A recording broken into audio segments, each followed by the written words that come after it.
நல்லதையும் சொல்லுவார்கள், கெட்டதையும் சொல்லுவார்கள்.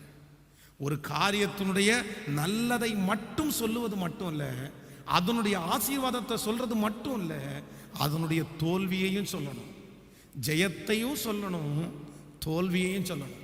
நீங்க இந்த மாதிரி நபர்களை போய் பாருங்க சார், உங்களுக்கு வெற்றி அடையும் அப்படின்னு மட்டும் சொல்லிடக்கூடாது. இந்த நபர்களை போய் பார்த்தீங்கன்னா ஒருவேளை இந்த மாதிரி தோல்வி வர்றதுக்கும் என்ன இருக்குது, வாய்ப்பு இருக்குது. இதையும் கொஞ்சம் பார்த்துக்குங்க அப்படின்னு சொன்னாங்க அப்படின்னா உங்களுடைய வாழ்க்கை எப்படி இருக்கும்னா வெற்றியா இருக்கும். இந்த முதல் நாள் இந்த முழங்கால் யுத்த ஜெபத்தில் ஆண்டவரிடத்தில் கேளுங்க, என் கண்ணுக்கு முன்னாடியே நிறைய பேர் விழுந்து போய் கிடக்கிறார்கள், என் கண்ணுக்கு முன்னாடியே நிறைய பேர் கஷ்டப்படுகிறார்கள். காரணம் வேற எதுவும் இல்லை, ஒன் சைடு, ஒரே சைடு. நல்ல வேலைக்காரர்களை இழந்த எத்தனையோ எஜமான்களை நான் பார்த்திருக்கிறேன். நல்ல வேலைக்காரங்களை இழந்துட்டாங்க. நல்ல சொந்தங்களை இழந்த எத்தனையோ பேரை நான் பார்த்திருக்கிறேன். அவர்களால லாபம் வரும், ஆனா அவங்களை இழந்தவங்க ஏன் இழந்தாங்க அப்படின்னா ஒன் சைடா, ஒரு பக்கமா.